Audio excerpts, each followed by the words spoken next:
Welcome, I'm Fresh, I'm Ranky, and behind the camera is Chino. and we are Ruthless Discussions. Today, special guest, Paulie K, the bucket list barber. Special shout out to Blackout, before we start anything, for blessing us with the beat. Thank you. Yes, sir. We appreciate that. So, where does your journey begin? My journey? Yeah, as a barber, Like, not your superhero journey. We'll say that first. my journey as in like, Yeah, alright. like when did it begin? Or Yeah, when did it begin? I would say back to probably like childhood when I was doing like drawing and connecting dots and stuff like that. I think there's a side to like a creative artistic side to doing haircuts because there's an art to it. I think you can see that you have those creative skills and all those add up over time and you start to pick things up. And then especially like just like being fond of certain art or even fond of certain haircuts that you see, like you can look at a barber's work and just be like, oh, that's a dope haircut. And then from there you kind of get curious about how you want to do, like, or how they achieve that result. So like how you want to get there is, you create your own techniques over time, Was there someone that inspired you?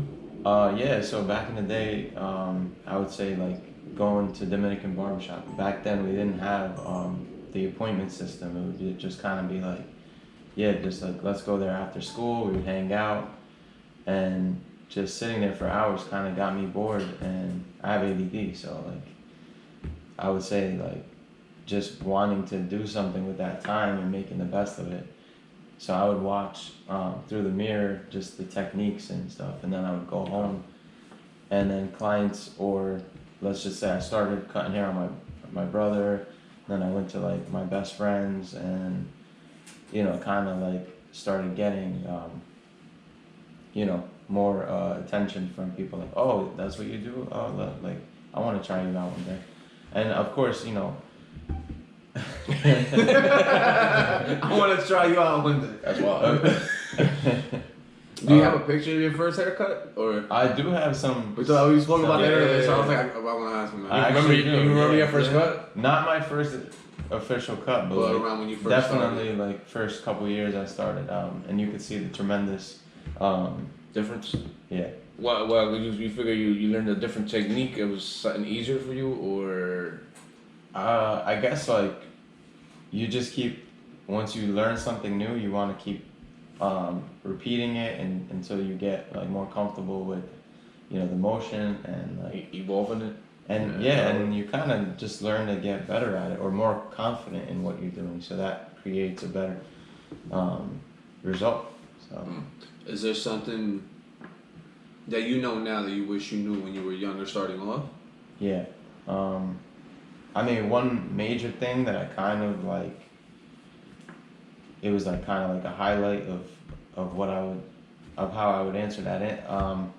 Basically, like back then, I was in high school starting out, so I would go to these parties, and just trying to enjoy my childhood or my, my youth or whatever. And then there would be people coming up to me like, "Oh, bro, you're the guy that cuts hair. Can you cut my hair?" And I'm like, "I just want to enjoy this party, man. Why are you bothering me?" I would see it as like Like, an you brought the annoyance. clippers with you? Like, this is Yeah, why you were around invited. scissors and shit. Yeah, and even to the point where when we were in high school, we would go like rent the shore house, for example, and the same thing would happen. You cutting everybody. Just people would be like, "Oh, did you bring your clippers? I want a haircut right now." Like, I'm like, "Bro, it's Memorial Day weekend, and we're in the house getting drunk. They trying to be fly. Do you really think I want to be doing But they that?" trying to be fly though. But those, like, if I could tell my younger self, like, those are the opportunities that you want because that creates a bigger clientele. You want to try to get the most clientele that you could possibly get. It's not about, I mean, yes, it is about quality, but I would say it's more like quality and quantity because you kind of want to just have everyone like try you out, so you have a bigger clientele base. Yeah. And then from there, you know, you're gonna build those loyal clientele over time, and also set rules, like, you know, like be assertive and say what you want, because you don't want people stepping all over you. You want to make sure that they show up on time, that they're not being late, because that will create less problems later if you're assertive from the beginning. Right. Same like anything, you know, you want to communicate well and be assertive. Okay. And that will create a happier career for yourself and for your clientele, and everyone will be safe and happy, you know? Right. Have you ever felt like, because of like that whole little example you gave us, like, did you feel like you failed? Like, do you feel like, damn, where would I be at now if I, you know what I'm saying? Like, does it bother you? If you would have grabbed that clientele on Memorial Weekend, shaping up the whole house, like. No, I guess because maybe I showed that I was being assertive in a way, like, don't bother me here, but I'll take your number down and then we'll set something up. But like, but maybe I was a little close, like I maybe had like the wrong, wrong approach. Like maybe at the time I didn't know how to say it the right way. You were young. And I probably gave them an attitude doing it. So like you gave them the wrong energy. Yeah, the energy you probably gave them the wrong energy. Maybe. But and these were people you knew or you didn't know during that time? Like speaking of that example. I guess I knew them, you know, or knew you cut hair. People know about Paulie haircuts. I wasn't close with them, you know what I mean? It could have been like somebody that. So that's why you said the seized opportunity that you could have and you didn't. All right, so that's. But yeah, no, go ahead. No. What about with the shop you had, right? Is there anything you felt like, damn, I took these steps incorrectly, or is there something else different I could have did leading up to getting the shop? You get what I'm saying? Like, did you feel like you were too young at that point, or should you have done it as a team? Or just moving by yourself was like the key? Okay, so that's a good question too, because again, you know, being young and having like that ego or like that whatever, it was kind of like, oh, I don't need anybody. I kind of always like wanted to do it for me, and you know what I mean? I just kind of like felt like I would say like I wish I made more barber friends at a younger age and not been about me, because it's at the end of the day, like when you make friends and you're open and you're kind of like willing to be working as a team, like then there will be people willing to help you, whether you know, and kind of like there's people with strengths and there's people with weaknesses. Everyone has both, and I would say like if you work as a team, then you can kind of find a stronger like barbering networking. Yeah. And so like I could have opened the shop. Hey, like, you know, I don't know if you're working anywhere right now, but I'm opening. This is what I'm doing. Yeah, and you could have had that set up prior to getting the shop. What is it like to like when you go into a shop? Like what does it take for someone to have a chair at their shop or at a shop? Like is there a process? Like how does that work? Most shops, if they do it by the book in New Jersey, you have to do it like a percentage system or hourly pay. So, you know, if you go to the hood, of course, you know, people are not following the rules. They might not be licensed. They might not. Allegedly. Snitching, right? Allegedly, yeah. Snitching. But I get what you're saying. Yeah, they're not much not following the rules, but looking for a way easier for them to make more money. I mean, at the end of the day, well, yeah, that's breaking the rules. People just trying to make more money. Yeah. I mean, government wise. Yeah, of course. I mean, I don't understand why. Like, I know they say it's for tax purposes, where you can't technically rent a booth. Like, you know, the owner goes and they get a whole shop. They pay, let's just say, you know, $1,000 to $5,000 a month for rent. technically you're not like supposed to go to a random person that's on the street and or like a barber that's like whatever, they can't pay like 500 towards the rent. Gotcha. That's just, I don't know, for some reason that's wrong in New Jersey, but everywhere Okay. else it's okay. In Florida it's okay. It's Oh shit. So it's Also, That's rules wild, depend on state then. every state has its own regulation. Is that a health code or is that like something? No, I think it's something to do with taxes. I Gotcha. believe. Yeah, I mean that makes Oh, sense. okay. You know what Well, I'm saying? we pay a lot of taxes. Because all right, now you're paying $1,000 in your rent, and the people that you have working for you, that's another tax, a payroll tax, and just a lot of shit involved. Technically, you're supposed to have it legit, right?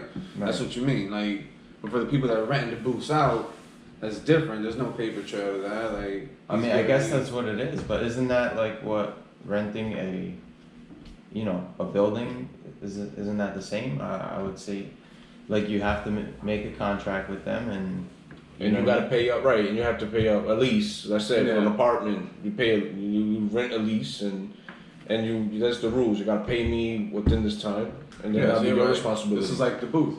This Right, apartment I mean, is the booth. You know what I'm saying? right. So Like pay for your little corner. You're right. But I mean, I'm pretty sure there is an answer out there. I never really like looked into it, thought about it that deep. You know what I mean? Like, right, but that is well, I mean that's not our that's not our expertise. profession. Yeah. right. And I mean, for you, when you had your shop, you were doing it like that, like with the percentages and all that other stuff, right? Like, Right, and that goes to like barber unions, for example. We don't have any barber unions. I was gonna say, is that a thing? Like, No, I mean I wish it was a thing. You know. What I mean? why would you wish there would be a barber union? I just feel like there's a lot of things that are overlooked. For example, like that, like in a union, there's always like like people are like digging for answers or like having like a certain structure. So I just feel like, I think there's certain things like that we're not educated on as barbers. Like we're not educated on that whole thing, like with the. Yeah, sorry, right. now I feel like. well, we have to no. do that Well, part. because that was a question I wanted to ask you too. Like, was there a barber or something you looked up to that did everything a certain way, and that's why you wanted to follow that blueprint? You get what I'm saying? Or was just something off the top of your head that came out that, nah, fuck that, I don't want to do it like they do it at this shop that I grew up at, where it's just a random person off the street. You get what I'm saying? Like, Right. was there someone that inspired you to do it a certain way, or? Yeah, so like my parents pushed me to work at like a salon, like a luxury salon, like an upscale place. So throughout my whole career they were like pushing me to do that kind of Gotcha. And that was like Right. your early right, experience too, because right. I mean you had that whole salon experience, right? Yeah. So I ended up working in Edgewater, Lyndhurst, like those upscale areas, and from that I learned that there was like it was done differently, like it was a classy like way of doing things where The clientele is different. the clientele is different. They're willing to pay more. They're willing to, they want to be pampered. Yeah. And then Oh yeah, because if I'm paying $100 Yeah, for for something, a haircut, like you gonna like, massage rub my me, feet, bro. you I dress was talking about up. feet, boy. We was talking about that feet thing earlier. Presentation is important, and the way you dress, and the way you greet your clients and treat them. So, and even down to like how they have so much structure in terms of like appointments and like, so like Responsibilities are different, I guess. Yeah. definitely. Because then you have people that when I come at 10 o'clock, I want 10 o'clock. Like it's Yeah. a 15-minute haircut. I need to be off the chair. You have those people that feel like they're entitled to that in certain areas. You know what I'm saying? Because when we grew up, it wasn't like that. We knew we go to the barbershop, we gonna be there for a couple hours. That's how it was for us growing up. We didn't have that structure either. But going back to what you said with making certain barber friends, since you were in these upscale areas, you get what I'm saying? Did that make it harder for you when you decided to open up your shop in Paterson? Like, because then a lot of people look at it like, Paterson, I don't want to, Yeah. you know what I'm saying? Totally. That yeah. played a big part? I would say so. Yeah, because if it was in another town, I mean, you know, People there's to nothing jump wrong at with the that. opportunity. There's totally nothing wrong with Paterson, but it has that stigma, that you Yeah, know, of that course. that reputation, Yeah. and so Dude, like going in and get Everywhere I robbed, worked like, at, you know, nice. when you're from Paterson? Oh, it must have been so rough. Like it kind of alright, worked bro. against me in 2 ways. Like, It worked against me in 2 ways because the clients that like were coming off the street were expecting to walk into in like a hood barber shop. yeah. And they would come in and be like, "Wow, you're dressed different. Like that's why are you so uptight, or why are you dressed up like with a button up and stuff? You should be in sweatpants or something." Yeah. Because that's what they're used to seeing. That's what they're used to seeing, And yeah. and then the music was different, and Right. But the environment was your different. whole shop was set up professionally, even up to the way you dressed. Like you were wearing shoes too. Like you were dressed up. It wasn't like yo, he had a button up and some Crocs. Like nah, bro. Like you were suited up all day. Mm-hmm. Hair done. Like you always make sure if your hair was longer, it was like you slick was back, dressed like- to work. Yeah. And I feel like other hood shops, like these guys are just they chilling. They just They going. come in here to relax and I'm gonna cut some hair. Yeah, that's it. There Like, was people that like admired that and they liked it and they respected it, but there was also the other crowd that didn't. And which I don't understand that. Well, it's people Right. that are used to a certain environment. They come Right, from that's that cool. environment, and when you show them something different, they have no idea what it is, and they feel uncomfortable about it. But they don't have an Do idea. that for a haircut, bro. You know what I'm saying? Yeah. Like I don't know why looking at a clean shop that would Right. bother you, but I get people are weird. Like this, Yeah. cause yo, your shop was clean. You always swept. You always make sure there was no dust anywhere. Like you literally, the glass was like no fingerprints. You get what I'm saying? Like you always kept up. Just the whole look of it. Right. Well, people are Yeah. a creature of habit sometimes, and Yeah, definitely. yeah.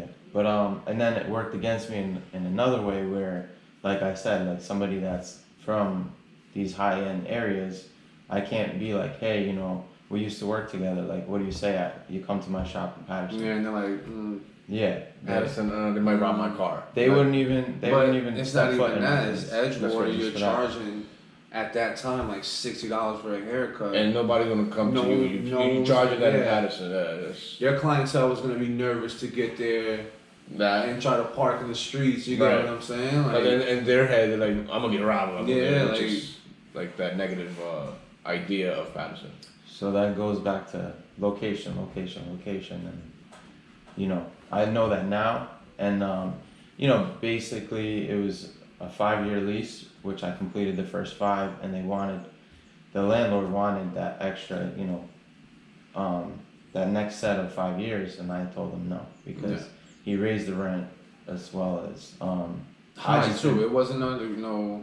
right. It was a $100 bigger now. jump, and Yeah. and I mean, I just wanted, I just didn't want to be locked in for 5 years, knowing that those things were working against me. So I just said, you know what, let me take a break from this. I mean, because you had the up and downs. Like you had people that worked there that wanted to work there, and you had people that didn't really want to put too much energy into it. Like, even like your last barber, like he became a truck driver. He Yeah. wanted to be there. Yeah. Like you saw it. Like he came to work, he helped you out, like boom, like he did his thing. But it's just, I get you didn't want to go through the next 5 years. Like, am I gonna have people fill these seats, or am I not? Right. Yeah. Because then that shit is all on you at the end of the day. yeah, I basically was Utilities, you know, the like, rent. yeah. He was a single mom. You were That was definitely the a same. single mom. He had Rocco there, so yeah. He was a single He mom. had to go was walk cooking, Rocco real quick, like cooking, yeah. doing laundry. Yeah. Yeah. Thank you. He was just Nah, yeah. And then, I mean, when you moved out of there, which the shop was amazing. Like, the shop was. Yeah, it was Like, great it- structure. Nah, it was perfect, man. Like, it wasn't like this big empty room. You know what I'm saying? Like, you had sections all over. Like, you had rooms. Like, even where the hair was cut, it was in its own little, cubby or whatever. kind of, little section. Mm-hmm. And then you had like a living room area. Then you had the area where you had the shirts for sale, you had anything. All your products that you promoted, you know what I'm saying? You had the room for the mani-pedis. You had the massage room. Yep. You get what I mean? Then you had your own laundry room in there. Right. So you had all this from the idea that you brought from these other shops you worked at, Yeah. right? So it's pretty much whatever experience you went through and you felt like it was gonna work for you, you brought it with you and you was building this idea. Which was amazing. Right. Because even in the bathroom, like this, he had colognes lined up for you. Yes. Like he had the mouthwash, the cups if you wanted to rinse out. You just had everything. That was so different, yo. Right, compared to Compared to just like you're coming from a closet. Yeah, literally.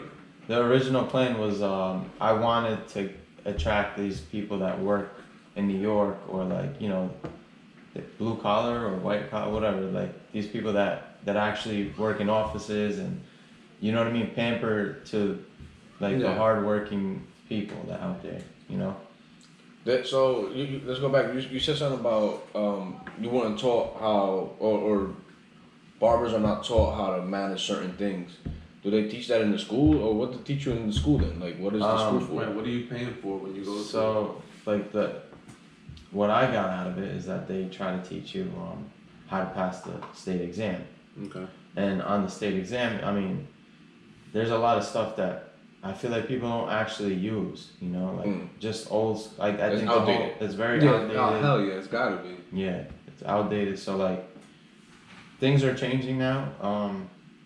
Before you couldn't even get a barber license, you had to get a cosmetology license. So you would do all these hours, you know. But now like you can just do one section, which is barbering alone, if you wanted to, and you'd be out of school sooner But and do you cheaper. do you recommend people to do cosmetology though?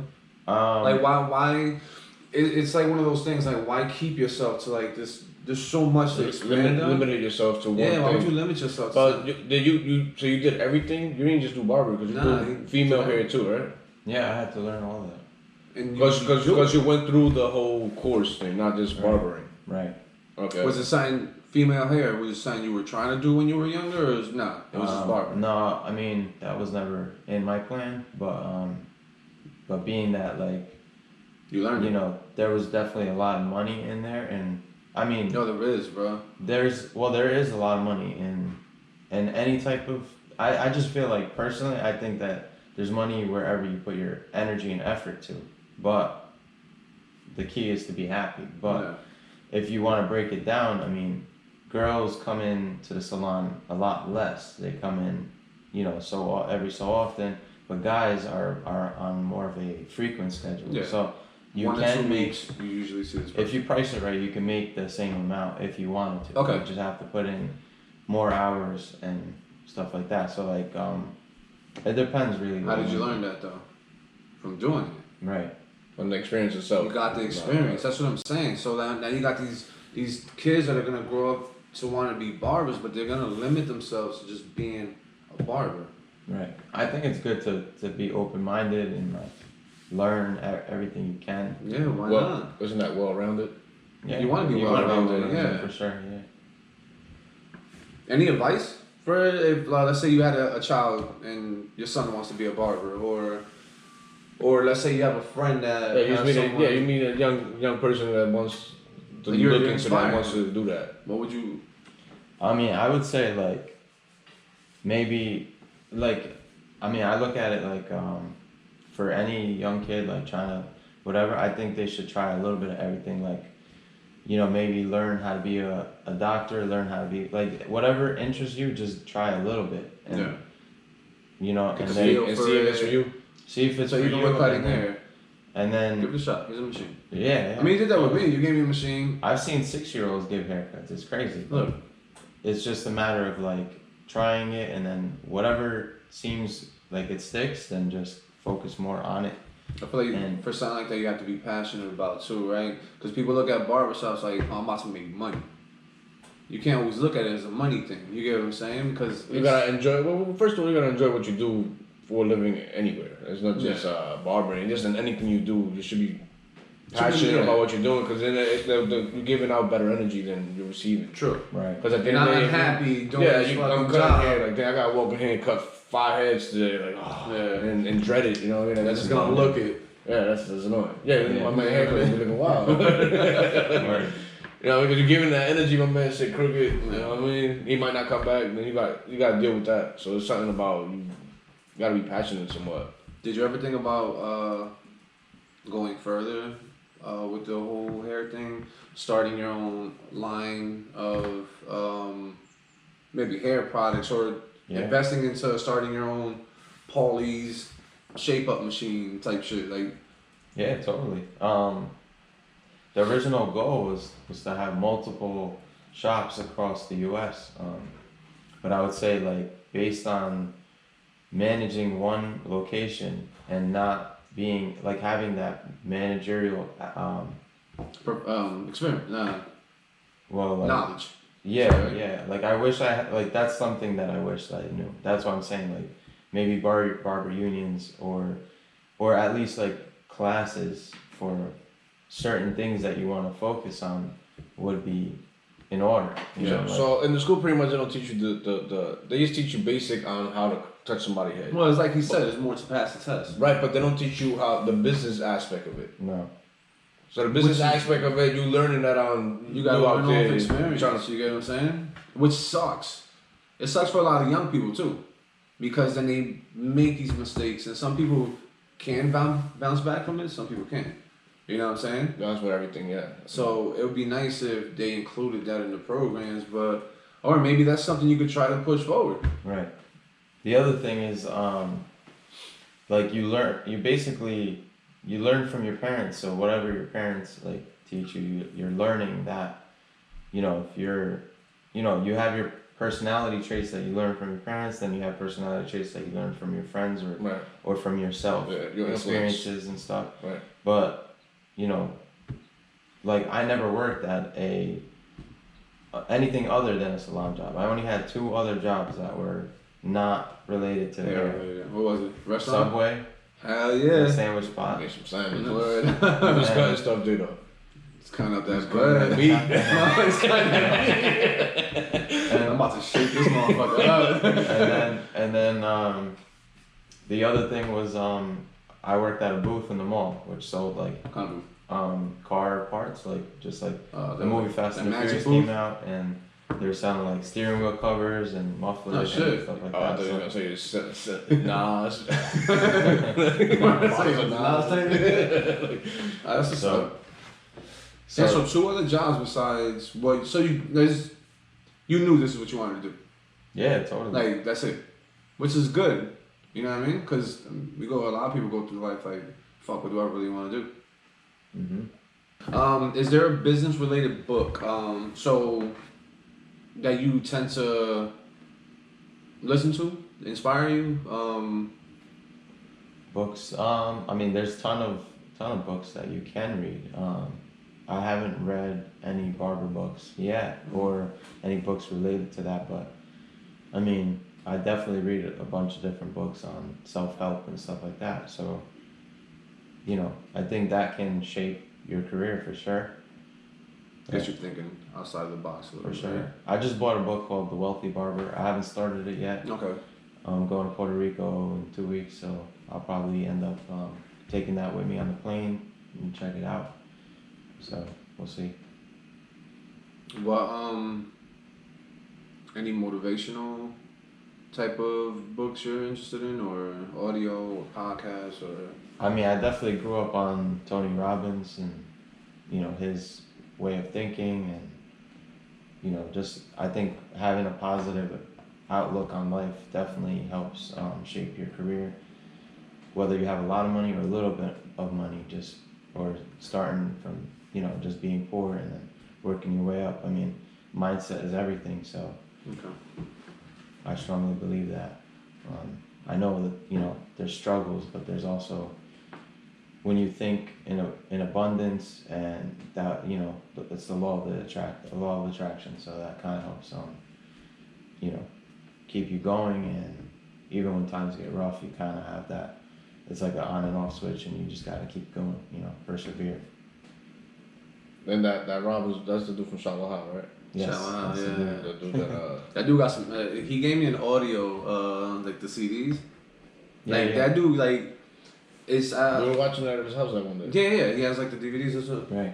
But even just listening to him, like, going in the car, like, a lot of it, I don't know, I guess it's just, you could tell he's passionate about doing it. Because the energy that he gives off while he's... Would you recommend that for like a high schooler? Anybody, yeah. Yeah, I mean, as long as they're like mature enough to sit there and actually try to listen to it and, you know what I mean? Like, you do get... It's good advice, you know what I'm saying? Like, you got someone What kind of, what you feel it is? You feel like it's an advice or like a point of view? Point of view, I would say. Point of view, Definitely. but it definitely gets you thinking differently too. Like, you never really But that's when you're saying the matureness come in, like... Yeah, because you got to be able to say, damn, I didn't think of it like that. You know what I'm saying? Or instead of at a young age, nah, I can do this. Just like the way you approached getting your own shit when you were younger. Right. I think it helped shape my life, but I don't think I was mature enough to absorb every little bit of it. Or understanding it. Understand, like, that maturity definitely comes over time, and I think by you listening to it, growing up and staying with it, you kind of tend to see it in a different light. So you just kind of... Is there 3, 2, 1. 3, 2. Oh man. Alright. That quite That part we got it. Look at the time. Yeah. It's at like 4:20 right now. Alright, write that down. Is that gonna come up? This part. Yeah, I mean, I could just hit stop and then hit play again, hit record again. Okay. No, I'm talking about this part. Yeah, we might hear it. Okay. Alright. Alright, so final question then. Right? You wanna go to, or is it still something you want to ask? Oh, let me see it again. Okay, yeah. Because I wanted you to ask the question, so it's you asking.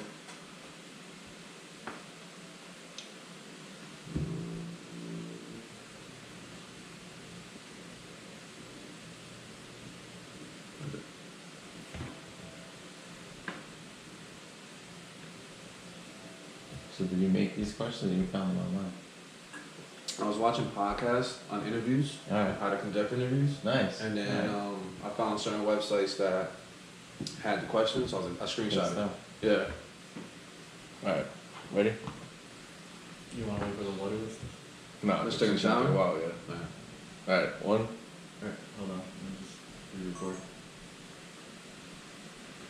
There you go. You're good. Alright. If you could step into my shoes, how...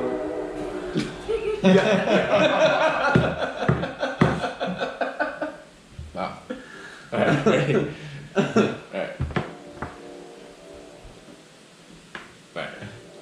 1, 2, 3.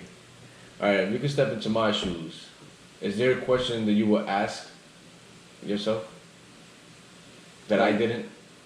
You get so if you step like all right, Okay. so I what get would if you were Juan right now, what would you ask yourself? You know what I'm saying? Like, if it was on that side of the table, what would be your question? A little on the spot. Yeah. Yeah, boy. I don't know. All right, what if let's say you spoke to barber. another barber, right?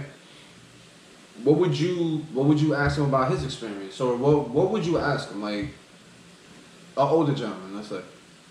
I'd want to know what they would do different. Definitely. Okay. Alright, for example, you're going to Puerto Rico. You meet a barber out there, and you want to get to know what steps he took on what was his journey. Yeah. Right. How would you ask him that? Like, You can do it in English. You ain't gotta be in Spanish. yeah. Like, you know what I'm saying? Like, What was your journey? yeah. Like, Oh, in that it's sense, a not different- that question. but that's actually Right. better because it's a different culture. You get what I'm saying? Like when you went to Italy and you wanted to experience a traditional Italian style haircut. Mm-hmm. If you want to lead with that one, you can like. I mean, that was a fun experience when I went to Italy. I got a haircut out there for sure. But Was there any questions you asked that barber? Besides, what's the price? I believe I did. I just can't remember because it was so long ago. But I mean, look at your journey and how you explained it to us, right? Like, wouldn't you want to know, like, what that person probably did or what he didn't do? Like, because you walked into a place, or even when you worked in Edgewater, it was such a successful freaking business, right? But has that person had multiple shops that closed down in the past? You know what I'm saying? Did they That's fail true. a couple times before they succeeded? Like, I would feel like going into, you had a shop already, you let the shop go, right? Because rent and all this other stuff, right? So in a couple years, what would be your goal? You're not gonna do the same shit you did before. I would Mhm. hope not. No. You get what I'm saying? Would you want to invest into buying out a building, doing real estate mixed with it, or? I mean, they say it's a. That's a good. That's That's actually a good really idea. smart, yo. That is. Yeah, I I mean. got you, yo. I mean, it would be nice, you know. I would say like. Wait, what was your question? Yeah, we're gonna have to edit. No, all we're of keeping this. that. No, we're keeping it. We're keeping this good. No, so Pete, all right. So now you signed a contract for a barbershop before. Yeah. Okay. Now, let's say you bought out a building that has potential for different things. Maybe a restaurant, maybe a salon, nail salon, whatever. Would that be, do you feel like that'll be a better move going forward for you? Or would you think, nah, fuck it, I'm gonna just try to open up a shop again? Like, would you repeat the same mistake you made before? Okay, so like I would say What's your end game? Yeah, like, are you trying to cut where you're cutting at now for the next couple of years? no. I would say like if I do plan to open up another shop again, it would probably be focusing on haircuts first, and getting barbers in there. Okay. That's Yeah. what you did already, though, right? Which, well, yeah, but my original thing was like trying to get barbers in there, but I was more focused on the cutting aspect of catering and accommodating my clients. Okay. But like, I would say I would try to do more of a managerial version of that. Just kind of focusing on the managerial aspect of it, or at least hire a manager to do that for me, so that I can work and just focus on that. Okay. But so basically, I would start smaller and end bigger. If I want to open up new departments or, you know, whatever, you know, just add certain things. If I want to do women's hair, I want to do nails or massage. I would open those departments later on, but I would start small first. Okay. Location wise, would you choose Paterson again? No. Next time I would probably do like somewhere where there's a lot of walking traffic, like, you know, wherever that may be. Just Yeah, like to have a town that people like that kind of idea. yeah, Like, just people walking around and just enjoying their Sunday or okay. When you're close. or the summer That's- days. First Sunday to month. I got you. Nah, because remember you had an opportunity in Lyndhurst to purchase a shop. I feel like Lyndhurst is actually really good, and when it comes to walking sense, because when you go through like the town, you see a lot of people. Well, Lyndhurst, I believe, is just like a block of like just businesses, right? Like rows of Yeah. businesses in one block. So it is like the foot traffic of that area. Yeah, it's high. Do you feel by making a move like that, will you lose clients, or you feel like you will gain clients there anyway? Like, what's the balance? Yeah, there's always an exchange with, you know, new clients and old clients. You know, some people want to take a break and some people, but the main thing that it comes down to is convenience. Clients love convenience, whether it's, you know, online booking or parking or whatever that convenience may be to them. You Right. know? So if you give a good cut and you have good service, they're gonna want to stay, you know, Yeah. regardless. I mean, Would you think about partnering up with somebody going forward? I would totally consider it if Like we work you- well together. So we go into the. I feel like you have a question. I lost it now. Oh, okay. Yeah. Nah, because I'm thinking now. I'm just thinking of like him moving forward and like. What was your end game? My end game would be, What will you see yourself in another, I don't know, 5 years. I mean, the end game would be so that I don't have to physically work anymore. Unless it's worth my while, or it's more for passion. Like, there's clients that I would say, like, there's clients that tip well and treat you good and like show up on time, and those people get rewarded.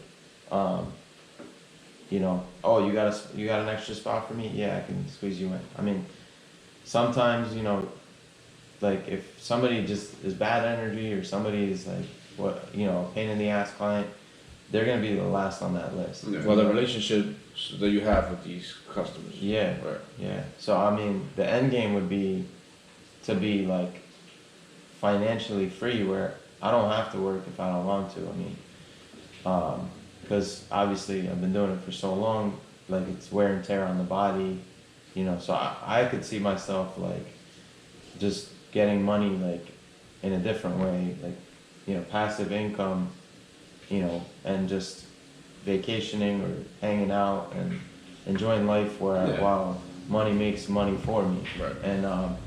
And then if I want to do some cuts, it'd be nice to do some. That's some exclusive shit. Right, just because it's fun and creative to me, but like, so that I don't want to like be drained of that, Right. So like, I'm trying to like reserve myself right now. Well, let's say I'm a young kid that's trying to get into barbering. Will you tell me tips or show me something that I could do to not feel? Because people might look at it like, oh, you're a barber, you don't go through like, my hands don't hurt, or my back don't hurt, like you said earlier, or my knees don't hurt. But people don't really think of that because they're not into that profession. But you guys do go through like certain pains and stuff, right? Like your wrists and stuff like that. What would you tell me to like avoid or try different? I mean, I would say stretch in between clients. If you can have like maybe, I think it'd be a cool idea if there was like a stretch room in the facility, or like a back room where it's like a normal thing to stretch, and it's not like weird, like what are you doing? Maybe have like a massage therapist come in every so often, or myofascial stretch therapy. Shout out to my friend Stretch Plus, Eric. He's got his own business, and That's where you go to see? yeah, I see him, and he's in I believe Verona or Cedar Grove. What is he? In New Jersey. He does stretch therapy, and his girl. What is that? That's when they crack your neck and stuff? Or? No, they stretch, like, it's like a deeper stretch. It's not like something that you can do at home. So they assist you with it? They assist you with it, and I just think that's valuable for a person that fucking stands all day, yeah. Absolutely. Because the matting on the floors and stuff, that's a thing, right? Like, and have the right ergonomics, like the right shoe, the right like the don't cushion. try to be like, don't focus so much on style. You get them? Cause people do that. Right. Like when you go to these shops, they're trying to be all dressed up, all nice looking. Like, nah, bro, be comfortable, yo. Yeah, it was nice to see like the appearance of having dress shoes at work and stuff, but that like Just fucking you up. that was messing me up for sure. So, I mean, I wouldn't do that again. I probably would be more comfortable next time. Down, yeah. Yeah, I mean, either dress down or just have at least like more comfortable shoes. Definitely not, some dress shoes. Okay. Yeah, take care of your body, stretch, get your regular massages, and, just listen to your body. If you have to sleep more, if you have to, whatever it is, just listen to your body. Eat right too, that really helps too. Stay hydrated, hell yeah. Oh, hydration is important, because that's something that... It's crazy, right? Like, you don't think about it, but... sometimes, for sure. Working all day behind the chair.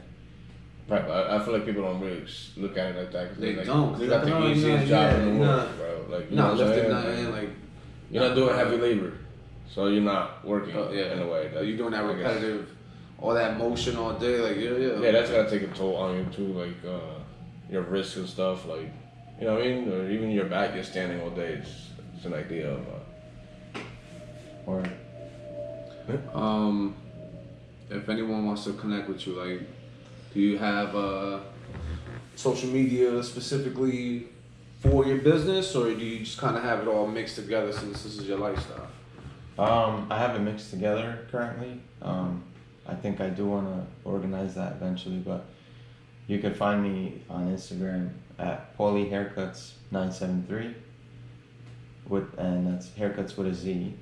And then I would say the second.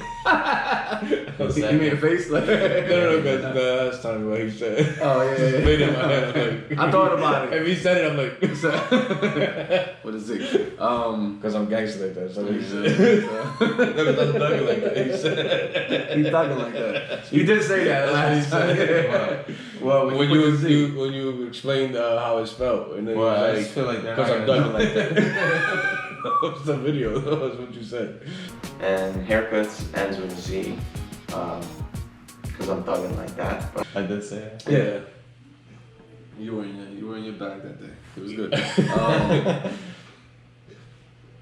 All right, so I mean, All right, and so that's your Instagram. Mm-hmm. Is there any way for people to reach out to get haircuts and get information about you? Is there So I do have a Booksy app where you can book an appointment, and but like currently I have it set where you have to message me directly. So if you want to, just reach out on Instagram, and I can provide you with the link, or it's in my biography. But I would still recommend you reach out and then hit me in the DMs, and then we'll set you up. slide up in there.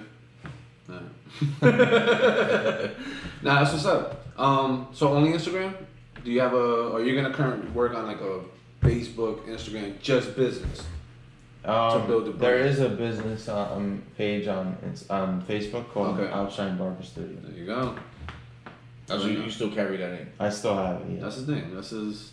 I'm saying, is that a That's name? How you came up with that name? Honestly, like that name took me a minute to like about 2 weeks to figure it out, or maybe a week. It was just like, what am I gonna call it? And I knew I wanted to call it studio, not shop. So I was a barber studio, not a barber shop. So Okay. just because I wanted to be different, so I started saying, like going through a magazine and just picking out the bold letters or like just words that stood out to me. I'm like, this studio, the ice cream studio, like whatever it is, just kind of like finding those words that stood out, and then just trying. It was like plug and play, like kind of thing. Mm-hmm. And there was like a shades, like sunglasses commercial. I think it was a Ray-Ban advertisement, and it said Outshine, like in big letters. And I said, that's it. And then everything That's just the one. slowed down for you. Yeah. Like, oh shit! Like I mean, I that's prayed. me. I prayed on it, and I was Okay. like, "What? I need this like name to come to me like today. It has to be." And I just went through this magazine, and it came, and I was just like, "That's That's what's the up, one." man. And even your logo, like you did that. Yeah, Right? my little brother's a graphic designer, so I had the image in mind. I brought it to him. I said, "Can you make this happen on, in a visual form?" And he did it. And then we asked you, but so you in your logo you have the red and white thing, the swirl. The barber. Yeah, that's a meaning of something. What's Yeah. it symbolizes? White stands for sanitation and purity. The red stands for blood, and the blue is for veins. So veins, because we used to be doctors back in the day, so they used to take people's blood and do like So surgeries crazy, and stuff. yo. Like your insurance was covering your physical and your shape up. I don't think there was insurance. I don't think there was no insurance on that. It was like, but if you look at people back in that time, like they'll be like always dressed up. You never seen Yeah. anybody like With the, like, well, had the jeans white, wasn't a thing. Yeah. Jeans wasn't a thing. It was more like they had like that thick material, like that thick stuff. Yeah, like the psych ward type of. Yeah, like they white always ones, yeah. dressed like every picture you see of like people back in the day, and they always had hats. So you never seen anyone with a shape up. They really had like styled hair. Like I don't think shape up was a thing at that time. I'm pretty sure it wasn't. I I think shape-ups came in the 90s, believe it or not. Yeah, I think shape was like a later thing. I think people back then were like, I whiffing the beard, because I feel like people with beards Just were like a in the box. mountains. Like this is a little cut off box. Nah, because if you At least they give a look fuck at the about pictures, your it's lineup. weird. And they had like the weird mustaches and Yeah. stuff. That's so wild, yo. Which my man, because look at, he didn't have no shape up. Like he had that little, It was the 80s. you know, what I mean? He had the drink, the The 80s. 80s was Oh, shape ups came up. Nah, but he Yeah, had so that he's- little stash. Yeah, but that's what I'm That saying. was straight razor. He cut this just He just fucked up. This is my head. But it was a hairstyle at the time Yeah, the because scarf. Chaplin had it too. Oh shit. And nobody people don't do it nowadays because you relate to it, but at the end of the day, Yeah, I would think so. Like, everybody had that cut right here. Though. They had a little 3 hairs right here that throws the style. You know what I mean? how did you learn about that? Did you knew about that when you were younger? Like the whole, because I didn't know about that until like we spoke about it. Like That's the why- whole why, yeah. But like, did you read that in a book? Obviously, you didn't learn that in school, right? I mean, that may have been something I learned in school, but I can't even tell you where I learned it from. I just kind of like, you pick things up as you go, and that was one of the things that I may have looked it up, Google search or something, but I mean, everything has a symbol. The symbol, every symbol means something. So you probably looked into it like, what does this mean? And yeah. especially if you Barber, I hope you know what that means. Yeah, definitely. Yeah, for sure. you're a professional. Because for me, I was like, no, I just got the little swirls. I knew it meant something. I just didn't know what the hell it meant. And I know if it's off, that means there's nobody in there. If it's swirling, that means they working. It's like the mailbox. Yeah, it's like the mailbox. You know, the little handle. You ever used it? No, but if it's I know, off, yeah, if it's mails up, in. mails in. And if it's not, it mails out. That's Right? true. I mean, that's the way it's supposed to be used, yeah. I mean, With now the- we with got. the See, we always had those box mailbox that. Right, that's different. But Yeah, people, like- but people that own their own cribs and stuff, they got like the big mailbox in front of their house. Yeah, and the they building. just go home. Boom. You gotta look inside that shit. Make sure Right. nobody robs you. Yeah. So see, that, so everything has a symbol. So I'm pretty sure if I was a mailman, I'll look up the hand thing. You know?